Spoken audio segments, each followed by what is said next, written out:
ഇന്നലെ മുതൽ പ്രചരിക്കുന്നൊരു വാർത്തയുണ്ട്. അന്താരാഷ്ട്ര മാധ്യമങ്ങളടക്കം കവർ ചെയ്തിരിക്കുന്നൊരു വാർത്തയാണ് കേട്ടോ. ഞാൻ അതിവിടെ ജസ്റ്റ് ഒന്ന് പ്രേക്ഷകർക്ക് വേണ്ടിയിട്ട് വെക്കാം. കാരണം നമ്മൾ എന്തെങ്കിലും പറയുമ്പോൾ കുറേ പേരെങ്കിലും വിചാരിക്കും ഇതൊക്കെ ഉള്ളതാണോ എന്ന്. അതുകൊണ്ടാണ് നമ്മൾ പലപ്പോഴും സോഴ്സോ അതിൻ്റെ എവിഡൻസോ കൂടി വീഡിയോയിൽ തന്നെ ഉൾപ്പെടുത്താനായിട്ട് ശ്രമിക്കുന്നത്.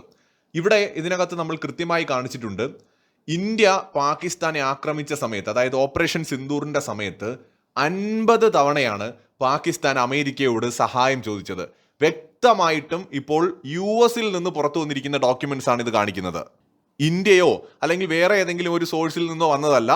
അമേരിക്കയുടെ തന്നെ FRA എന്ന് പറയുന്ന US ഫോറിൻ ഏജൻസ് രജിസ്ട്രേഷൻ ആക്ടിന്റെ ഡോക്യുമെന്റ്സ് പുറത്തു വന്നിട്ടുണ്ട്. ഈ ഡോക്യുമെന്റ്സിനകത്ത് ഇന്ത്യ പാകിസ്ഥാനെ ആക്രമിച്ചു തുടങ്ങിയ സമയത്ത് 50 പ്രാവശ്യമാണ് പാകിസ്ഥാൻ ഭരണകൂടം ഈ അമേരിക്കയെ സമീപിച്ചത്. അതായത് ഓപ്പറേഷൻ സിന്ദൂറിന്റെ സമയത്ത് പ്രസിഡന്റ് ട്രംപിന്റെ ഒക്കെ ഒരു നിലപാട് പ്രേക്ഷകർ ഓർക്കുന്നുണ്ടാവും. ഇന്ത്യക്ക് തിരിച്ചടിക്കാനുള്ള അവകാശവും സ്വാതന്ത്ര്യവും ഉണ്ട് എന്നുള്ള രീതിയിലായിരുന്നു. മാത്രമല്ല, ഇന്ത്യയിൽ പഹൽഗാം ആക്രമണം നടന്നപ്പോഴൊക്കെ അപലപിക്കുകയും ഇന്ത്യക്ക് പിന്തുണ പ്രഖ്യാപിക്കുകയും ചെയ്തതാണ് അമേരിക്കൻ ഭരണകൂടം. ആ സമയത്തൊക്കെ ഇന്ത്യ അമേരിക്ക റിലേഷൻ വളരെ നല്ല രീതിയിലായിരുന്നു. മാത്രമല്ല, പ്രസിഡന്റ് ട്രംപിന്റെ ഈ സത്യപ്രതിജ്ഞാ ചടങ്ങിൽ ഇന്ത്യയുടെ വിദേശകാര്യമന്ത്രി എസ് ജയശങ്കർ മുൻനിരയിലാണ് ഇരുന്നത്. അമേരിക്കയുടെ സഖ്യകക്ഷികളും നാറ്റോ മെമ്പേഴ്സിന്റെയും അടക്കം പ്രസിഡന്റുമാരും പ്രധാനമന്ത്രിമാരും പിൻ സീറ്റിൽ ഇരുന്ന സമയത്ത് പോലും എസ് ജയശങ്കർ മുൻ സീറ്റിലാണ് ഇരുന്നത്. അവിടെയാണ് അദ്ദേഹത്തിന് ഇരിപ്പിടം കൊടുത്തത്. ഇന്ത്യയുടെ പ്രധാനമന്ത്രി നരേന്ദ്രമോദിയെ ട്രംപ് ക്ഷണിച്ചുവെങ്കിലും അദ്ദേഹത്തിന് പോകാൻ അസൗകര്യമുള്ളത് കൊണ്ട് പകരം നമ്മുടെ വിദേശകാര്യമന്ത്രി അയക്കുകയായിരുന്നു. അപ്പൊ അങ്ങനെ നല്ല റിലേഷൻ ഉണ്ടായിരുന്നതാണ്. ഇത് മാറുന്നത് ഓപ്പറേഷൻ സിന്ദൂറിന്റെ സമയത്താണ്. ഓപ്പറേഷൻ സിന്ദൂറിന് കാരണമായത് പഹൽഗാം ആക്രമണമാണ്. ഇന്ത്യ തിരിച്ചടി തുടങ്ങിയ സമയത്ത് പാകിസ്ഥാൻ എന്ത് ചെയ്തു? പുറമേ കുറെ ഡയലോഗുകളൊക്കെ വെച്ചങ്ങ് കാച്ചെങ്കിലും പാകിസ്ഥാന് മനസ്സിലായി ഇത് സംഗതി പന്തികേടാണ്, പണി കിട്ടും. പാകിസ്ഥാൻ ഉടനെ തന്നെ അമേരിക്കയോട് സഹായം അഭ്യർത്ഥിക്കാൻ തുടങ്ങി. അതാ ഇന്ത്യ ഞങ്ങളെ തല്ലിക്കൊല്ലുന്നേ എന്ന് പറഞ്ഞുകൊണ്ടായിരിക്കും നിലവിളിച്ചു തുടങ്ങിയത്. ഇപ്പോൾ അമേരിക്കയിൽ നിന്ന് തന്നെ ഈ അവരുടെ ഫോറിൻ ഏജൻസ് രജിസ്ട്രേഷൻ ആക്ട് പ്രകാരം പുറത്തു വന്നിരിക്കുന്ന ഡോക്യുമെന്റ്സ് അനുസരിച്ച് ഏതൊക്കെ രീതിയിലാണ് പാകിസ്ഥാൻ അമേരിക്കയെ ഇൻഫ്ലുവൻസ് ചെയ്തിരിക്കുന്നത് എന്നുവരെ അവർ പറയുന്നുണ്ട്. കൃത്യമായും പറയുന്നുണ്ട്, പാകിസ്ഥാൻ 50 തവണയിൽ കൂടുതൽ ഇമെയിലുകൾ വഴി, ഫോൺ കോളുകൾ വഴി നേരിട്ട് അമേരിക്കയിലെ ചില ഒഫീഷ്യൽസിനെ പാകിസ്ഥാന്റെ ഒഫീഷ്യൽസ് മീറ്റ് ചെയ്തിട്ടും അമേരിക്കയുടെ സഹായം ആവശ്യപ്പെട്ടു. അമേരിക്കൻ മാധ്യമങ്ങളുടെ സഹായം പോലും പാകിസ്ഥാനികൾ തേടി എന്നുള്ളതാണ് ഇതിൽ ഏറ്റവും വലിയ കോമഡി. അത്രത്തോളം കരഞ്ഞ് മെഴുകിയിട്ടാണ് പാകിസ്ഥാൻ അമേരിക്കയുടെ സഹായം തേടിയത്. ട്രംപിനെ സംബന്ധിച്ചിടത്തോളം അയാൾ ഒരു ബിസിനസ്സുകാരനാണ്. വെറുതെ പോയിട്ട് എന്തായാലും ട്രംപ് അതിനകത്ത് ഇടപെടാൻ തയ്യാറാവില്ല. അവിടെ ട്രംപ് എന്താണ് പകരം ഡിമാൻഡ് ചെയ്തതെന്ന് നമുക്കറിയില്ല. പക്ഷേ അമേരിക്കയെ പ്രീതിപ്പെടുത്താൻ പാകിസ്ഥാൻ എന്തൊക്കെയാണ് ഓഫർ ചെയ്തത് എന്നും ഇപ്പോൾ പുറത്തു വരുന്ന ഡോക്യുമെന്റ്സിനകത്ത് പറയുന്നുണ്ട്. ഇൻവെസ്റ്റ്മെന്റ്സ് ഇതിന് പകരമായിട്ട് പാകിസ്ഥാൻ ഓഫർ ചെയ്ത കാര്യങ്ങളാണ് കൂടുതൽ ഇൻവെസ്റ്റ്മെന്റ്സ്, സ്പെഷ്യൽ ആക്സസ്, അതുപോലെ ക്രിട്ടിക്കൽ മിനറൽസ്. ഇതാണ് പ്രധാനമായിട്ട് ഓഫർ ചെയ്തത്. എന്തായിരിക്കാം ഈ സ്പെഷ്യൽ ആക്സസ്? ഒരുപാട് കാര്യങ്ങൾ ഉണ്ടാവും. പാകിസ്ഥാന്റെ ഏതെങ്കിലുമൊക്കെ വിമാനത്താവളങ്ങളിൽ വീണ്ടും കൂടുതലായിട്ട് അമേരിക്കയ്ക്ക് സൗകര്യം കൊടുത്തു കാണും. മാത്രമല്ല, അഫ്ഗാനിസ്ഥാനെയും ഇറാനെയും തീർക്കാൻ വേണ്ട സഹായം കൊടുക്കാന്ന് പറഞ്ഞു കാണും. അമേരിക്കയുടെ യുദ്ധവിമാനങ്ങൾക്ക് പാകിസ്ഥാന്റെ എയർബേസുകൾ ഉപയോഗിക്കാനുള്ള കൂടുതൽ അനുമതികൾ കൊടുത്തു കാണും. പാകിസ്ഥാൻ സകലതും തീരെഴുതി കൊടുത്തിട്ടുണ്ടാവും അമേരിക്കയ്ക്ക് ഇതിന് പകരമായിട്ട്. മാത്രമല്ല, ക്രിട്ടിക്കൽ മിനറൽസ് എക്സ്ചേഞ്ച് ആയിട്ട് കൊടുക്കാന്ന് പറഞ്ഞിട്ടുണ്ട്. ഇത് അമേരിക്കയെ സംബന്ധിച്ചിടത്തോളം വളരെ അത്യാവശ്യമുള്ള സാധനമാണ്. അപ്പൊ ട്രംപ് ഈ ഒരു ഡീല് സമ്മതിച്ചിരിക്കാം. ട്രംപിന്റെ ഫാമിലി ബിസിനസ്സിൽ അടക്കം കാര്യമായിട്ടുള്ള ഇൻവെസ്റ്റ്മെന്റ്സ് പാകിസ്ഥാനിൽ നിന്നും പോയിട്ടുണ്ട്. അവരുടെ പല ഫെസിലിറ്റീസും പാകിസ്ഥാനിലെ പലയിടങ്ങളിലും തുടങ്ങിയിട്ടുണ്ടെന്നൊക്കെയാണ് സൂചന. അപ്പൊ ഇവിടെയാണ് കാര്യങ്ങൾ മാറി മറിയുന്നത്. സ്വാഭാവികമായിട്ട് ട്രംപ് നേരിട്ട് മോദിയെ വിളിച്ചതായിട്ട് റെക്കോർഡ്സ് ഒന്നും നമ്മുടെ മുമ്പിലില്ല. പക്ഷെ വൈസ് പ്രസിഡന്റ് ഇന്ത്യയെ കോണ്ടാക്ട് ചെയ്തു എന്ന് ചില സൂചനകളുണ്ട്. അതായത് ഇപ്പൊ രണ്ട് രാജ്യങ്ങൾ തമ്മിൽ സംഘർഷം നടക്കുന്ന സമയത്ത്, പ്രത്യേകിച്ച് രണ്ട് ആണവ രാഷ്ട്രങ്ങളാണെന്നുണ്ടെങ്കിൽ ലോകത്തെ ഈ രാജ്യങ്ങളുമായിട്ട് ബന്ധമുള്ള എല്ലാ രാജ്യങ്ങളും കോണ്ടാക്ട് ചെയ്യും. ഇപ്പോൾ ഗൾഫ് രാജ്യങ്ങളോ റഷ്യയോ അമേരിക്കയോ ഇങ്ങനെയുള്ള പ്രധാനപ്പെട്ട രാജ്യങ്ങളെല്ലാം തന്നെ ഇന്ത്യയും പാകിസ്ഥാനെയും ഒക്കെ കോണ്ടാക്ട് ചെയ്തിട്ട് പറയും, നിങ്ങൾ രണ്ടുപേരും ആണവശക്തികളാണ്, യുദ്ധത്തിലേക്ക് പോകരുത്, ചർച്ചകളിലൂടെ പ്രശ്നം പരിഹരിക്കൂ. എന്താണോ റഷ്യ യുക്രൈൻ യുദ്ധത്തിൽ ഇന്ത്യ ചെയ്യുന്നത്, അല്ലെങ്കിൽ പലസ്തീൻ ഇസ്രായേൽ യുദ്ധത്തിൽ ഇന്ത്യ ചെയ്തത്, അതായത് രണ്ടു കൂട്ടരോടും പറയും നിങ്ങൾ യുദ്ധം ചെയ്യരുത്, എന്തെങ്കിലുമൊക്കെ ഉണ്ടെങ്കിൽ സംസാരിച്ച് തീർക്കൂ എന്ന രീതിയിൽ നയതന്ത്ര ചാനലുകൾ വഴി അല്ലെങ്കിൽ അംബാസിഡർമാർ വഴി ഹൈക്കമ്മീഷണർ വഴിയൊക്കെ ഇവർ ഈ രീതിയിൽ അങ്ങോട്ടും ഇങ്ങോട്ടും കമ്മ്യൂണിക്കേഷൻസ് നടക്കും. കോണ്ടാക്ട് ചെയ്ത് നല്ല ബന്ധമാണെങ്കിൽ, ഇപ്പോൾ ഇന്ത്യൻ ഭരണാധികാരികളുമായിട്ട് നല്ല ബന്ധമുള്ള മറ്റ് രാജ്യങ്ങളിലെ ഭരണാധികാരികൾ ചിലപ്പോൾ നേരിട്ട് വിളിച്ച് റിക്വസ്റ്റ് ചെയ്യും, യുദ്ധം അവസാനിപ്പിക്കാൻ പറ്റില്ല, എന്താണ് പ്രശ്നം, എന്താണ് വിഷയം എന്ന് ചോദിക്കാം. അതുപോലെ തന്നെ പാകിസ്ഥാനോട് ബന്ധമുള്ളവർ അവിടെയും വിളിക്കാം. ഇതൊക്കെ സ്വാഭാവികമാണ്. ഈ ഒരു സാഹചര്യത്തിൽ പാകിസ്ഥാൻ അമേരിക്കയുടെ മുമ്പിൽ പോയി സാഷ്ടാംഗ പ്രണാമം നടത്തുകയും സകലതും ഓഫർ ചെയ്യുകയും ചെയ്തപ്പോൾ ചിലപ്പോൾ അമേരിക്ക ഒരു ഇനിഷ്യേറ്റീവ് എടുത്ത് കാണും. അതായത് യുദ്ധം എങ്ങനെയെങ്കിലും അവസാനിപ്പിക്കാനായിട്ട്. ഇന്ത്യയെ അമേരിക്ക സമീപിച്ചിട്ടുണ്ടെങ്കിൽ ഇന്ത്യയുടെ മറുപടി എങ്ങനെയായിരിക്കും? ഞങ്ങൾ പാകിസ്ഥാനുമായിട്ട് ഒരു യുദ്ധം ആഗ്രഹിച്ചിട്ടില്ല, ഞങ്ങൾ തീവ്രവാദ ക്യാമ്പുകൾ മാത്രമാണ് ലക്ഷ്യമിട്ട് ആക്രമണം നടത്തിയത്, അതിന്റെ എവിഡൻസും ഞങ്ങൾ പുറത്തുവിട്ടതാണ്. പാകിസ്ഥാൻ ഞങ്ങളെ തിരിച്ചിങ്ങോട്ട് ഞങ്ങളുടെ സൈനിക കേന്ദ്രങ്ങളെ ലക്ഷ്യമിട്ടുകൊണ്ടൊക്കെ ആക്രമണം നടത്തിയപ്പോഴാണ് ഞങ്ങൾക്ക് കൂടുതൽ ആക്രമണം നടത്തേണ്ടതായിട്ട് വന്നത്. വെടിനിർത്തൽ പാകിസ്ഥാൻ ആവശ്യമാണെന്നുണ്ടെങ്കിൽ അവർ ഞങ്ങളെ വിളിക്കട്ടെ. അവർ വിളിച്ച് വെടിനിർത്തലിന് തയ്യാറാണെന്ന് പറഞ്ഞാൽ ഞങ്ങൾ വെടിനിർത്തലിന് ഞങ്ങളും തയ്യാറാണ്. കാരണം യുദ്ധം നീട്ടിക്കൊണ്ടു പോവുക എന്നത് ഞങ്ങളുടെ ഉദ്ദേശമായിരുന്നില്ല. ഇത് തന്നെ ആയിരുന്നല്ലോ ഇന്ത്യയുടെ സ്റ്റാൻഡ്. ഓപ്പറേഷൻ സിന്ദൂർ എന്ന് പറയുന്നത് നമ്മൾ പാകിസ്ഥാന്റെ സൈനിക കേന്ദ്രങ്ങളോ അവരുടെ ഏതെങ്കിലും ഗവൺമെന്റ് അസറ്റ്സോ ഒന്നും ടാർഗറ്റ് ചെയ്തുകൊണ്ട് നടത്തിയതല്ല. ഒന്നാമത് ഇവിടെ പല ആളുകളും തെറ്റിദ്ധരിച്ചു വയ്ക്കുന്ന അതാണ്.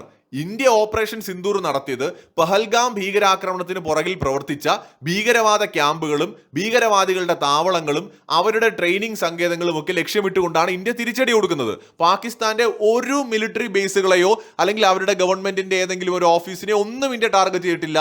സിവിലിയൻസിനെ ടാർഗറ്റ് ചെയ്തിട്ടില്ല. സിവിലിയൻസ് ആരും കൊല്ലപ്പെട്ടിട്ടുമില്ല. മെജോറിറ്റിയും ഭീകരവാദികൾ തന്നെയാണ് മരണപ്പെട്ടിട്ടുള്ളത്. അപ്പൊ ആ രീതിയിലാണ് ഇന്ത്യ ആക്രമണം നടത്തിയത്. തിരിച്ച് പാകിസ്ഥാൻ എന്താണ് ചെയ്തത്? നമ്മുടെ സിവിലിയൻസിനെ അവർ ടാർഗറ്റ് ചെയ്തു, നമ്മുടെ മിലിറ്ററി ഫെസിലിറ്റീസിനെ അവർ ടാർഗറ്റ് ചെയ്തു. അങ്ങനെ അവർ തിരിച്ചിങ്ങോട്ട് ആക്രമണം നടത്തിയ സമയത്ത് നമ്മൾ അതിനെ ഫലപ്രദമായിട്ട് ചെറുത്തുവെങ്കിലും അതിനൊരു തിരിച്ചടി എന്നുള്ള നിലയിലാണ് പിന്നീട് നമ്മൾ നടത്തിയ ആക്രമണങ്ങൾ.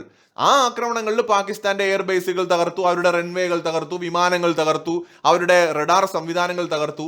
അങ്ങനെ സകല അവരുടെ ഫെസിലിറ്റീസും തകർത്ത് അവരുടെ വിമാനങ്ങൾക്ക് ചലിക്കാൻ പറ്റാത്ത വിധം നമ്മൾ അവരെ ബ്ലോക്ക് ചെയ്തു. ഈ അവസരത്തിലാണ് പാകിസ്ഥാൻ ഭരണകൂടം അവരുടെ രാജ്യത്തുള്ള റെയർ എർത്ത് മിനറൽസ് അടക്കം ഞങ്ങൾ നൽകാം, ഈ യുദ്ധം എങ്ങനെയെങ്കിലും ഒന്ന് അവസാനിപ്പിക്കൂ എന്ന് പറഞ്ഞുകൊണ്ട് അമേരിക്കയുടെ സഹായം തേടുന്നത്. ഒരുപക്ഷെ അമേരിക്ക ഇന്ത്യയെ വിളിച്ചാൽ തന്നെ ഇന്ത്യ ഇങ്ങനെ പറയുള്ളൂ: ഞങ്ങൾ യുദ്ധത്തിന് ആഗ്രഹിക്കുന്നില്ല, ഇന്ത്യ യുദ്ധം ഒരു തരത്തിലും ആഗ്രഹിക്കുന്നില്ല, ഞങ്ങൾ വളരെ കാര്യങ്ങൾ പറഞ്ഞുകൊണ്ടാണ് ചെയ്തത്.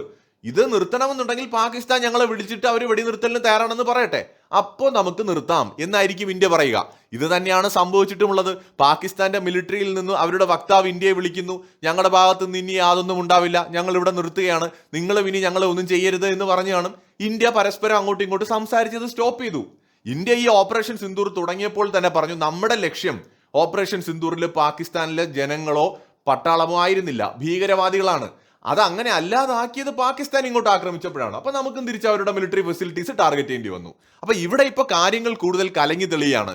അമേരിക്കയുടെ ഡോക്യുമെന്റ്സിൽ എവിടെയും പറയുന്നില്ല ഇന്ത്യൻ ഒഫീഷ്യൽസ് വിളിച്ചിട്ട് അമേരിക്കയോട് യുദ്ധം നിർത്താൻ പറയോ, ഒന്ന് പാകിസ്ഥാനെ വിളിച്ച് ചോദിക്കോ എന്ന് ഇന്ത്യ പറഞ്ഞതായിട്ട് ഒരു ഡോക്യുമെന്റ്സും ഇല്ല. റഷ്യയിലോ ചൈനയിലോ ഏതെങ്കിലും ഒരു രാജ്യത്ത് ഇന്ത്യയിൽ നിന്ന് ഏതെങ്കിലും ഒരു ഒഫീഷ്യലിന്റെ കോള് പോയിട്ട് പാകിസ്ഥാനോട് ഒന്ന് നിർത്താൻ പറയോ, എങ്കിൽ ഞങ്ങളും നിർത്താം എന്ന് പറഞ്ഞതായിട്ട് യാതൊരു എവിഡൻസും എവിടെയും ഇല്ല. ആർക്കും അങ്ങനെ ഒരു ക്ലെയിമും ഇല്ല. ഇപ്പോൾ പുറത്തു വന്നിരിക്കുന്ന രേഖകൾ എന്താണ്? 50 തവണയിലേറെയാണ് പാകിസ്ഥാൻ അമേരിക്കയുടെ സഹായം തേടിയത്.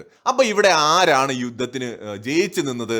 ആർക്കായിരുന്നു മുൻതൂക്കം? ആരാണോ യുദ്ധം നിർത്തണമെന്ന് അപേക്ഷിച്ച് അമേരിക്കയെ കോണ്ടാക്ട് ചെയ്തത്, അവരല്ലേ യുദ്ധത്തിൽ പരാജയപ്പെട്ടു നിന്നത്?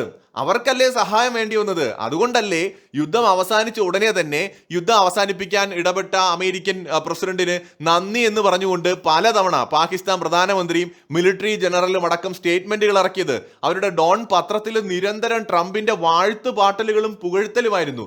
അതായത് രണ്ട് രാജ്യങ്ങൾ തമ്മിൽ ആണവ യുദ്ധങ്ങളിൽ നിന്ന് രക്ഷിച്ച അമേരിക്കയ്ക്കും ട്രംപിനും ഒരുപാട് നന്ദി, ഇല്ലെങ്കിൽ മില്യൺ കണക്കിന് മനുഷ്യർ മരിക്കുമായിരുന്നു, അമേരിക്ക എന്ന് പറയുന്ന രാജ്യത്തിനെ കൊണ്ട് മാത്രമേ ഇങ്ങനെയൊക്കെ ചെയ്യാൻ കഴിയുള്ളൂ, ട്രംപ് എന്ന് പറയുന്നത് മഹാനായിട്ടുള്ള ഒരു നേതാവാണ്, അങ്ങേ ഞങ്ങളിതാ നോബൽ സമ്മാനത്തിന് റെക്കമെൻഡ് ചെയ്യാണ് എന്നൊക്കെ പറഞ്ഞത് ആരാണ്?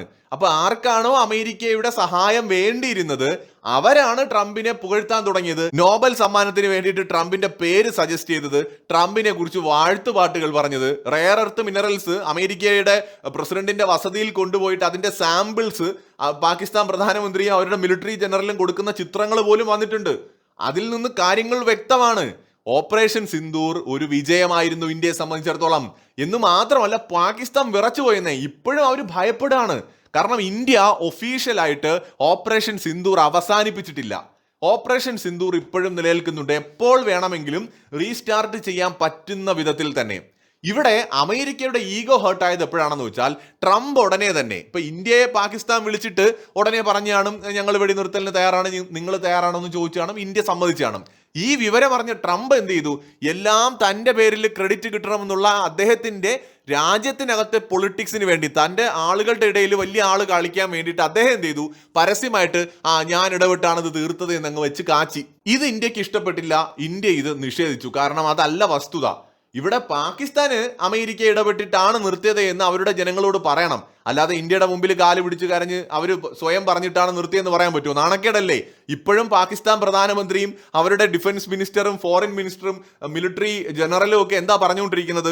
ഇന്ത്യയുടെ മേൽ ഇതാ ഞങ്ങൾ ജയിച്ചു, 1971 ശേഷം ഞങ്ങൾ അതിന് പകരം വീട്ടിയിരിക്കുകയാണെന്നൊക്കെ പറഞ്ഞ് ഞങ്ങൾ തള്ളി മറിക്കുകയാണ്. അങ്ങനെ അവർക്ക് ആളുകളെ പറ്റിക്കാൻ പറ്റൂ. ഇന്ത്യ വീണ്ടും ആക്രമിക്കുമോ എന്നുള്ള ഭയം കൊണ്ടാണ് അസീം മുനീർ കൂടുതൽ ശ്രദ്ധയോടെ അധികാരം കൂടുതൽ പിടിച്ചെടുക്കാൻ ശ്രമിക്കുന്നത്.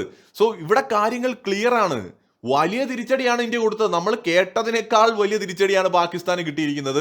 ഇല്ലെങ്കിൽ അമേരിക്കയുടെ ഫോറിൻ ഏജൻസ് രജിസ്ട്രേഷൻ ആക്ടിൽ ഇങ്ങനെ ഒരു ഇൻഫർമേഷൻ വരില്ല. അവരുടെ ഡോക്യുമെന്റ്സിനകത്ത് ഇത്തരം കാര്യങ്ങൾ വെളിപ്പെടുത്തുകയില്ല. ഇത് നടന്ന സംഭവമാണ്. അവരെവിടെയും ഇന്ത്യ സഹായത്തിനായി വിളിച്ചു എന്ന് പറഞ്ഞിട്ടില്ല. പാകിസ്ഥാൻ വിളിച്ചു എന്നേ പറഞ്ഞിട്ടുള്ളൂ. അത്രേ ഉള്ളൂ. ഇന്ത്യക്കാർ പോലും പാകിസ്ഥാനും ട്രംപും ഒക്കെ പറയുന്നത് വിശ്വസിക്കുന്ന കാണുമ്പോഴാണ് സത്യം പറഞ്ഞാൽ സഹതാപം തോന്നിപ്പോകുന്നത്. സ്വന്തം രാജ്യത്തിന്റെ കഴിവിലും ശേഷിയിലും ഇപ്പോഴും സംശയമുള്ള കുറെ വിഡ്ഢികളായിട്ടുള്ള മനുഷ്യർ നമ്മുടെ നാട്ടിൽ ജീവിക്കുന്നതാണ് നമുക്ക് ഏറ്റവും വലിയ നാണക്കേട്. സത്യത്തിൽ ഇവർക്ക് ഇന്ത്യ പറയുന്നതിൽ വിശ്വാസമില്ല, ഇന്ത്യൻ മിലിറ്ററി പറയുന്നതിൽ വിശ്വാസമില്ല. ഇവർക്ക് പാകിസ്ഥാനും പാക് അനുകൂല മാധ്യമങ്ങളും അമേരിക്കയുടെ മറ്റേ വിടുപണി ചെയ്യുന്ന ആളുകളും പറയുന്നതൊക്കെയാണ് ഇവർക്ക് വിശ്വാസം. അങ്ങനെ കുറെ മനുഷ്യരും ഉണ്ട് ഇവിടെ. അത് വേറൊരു കാര്യം. മറ്റൊരു വീഡിയോയുമായി വീണ്ടും വരാം.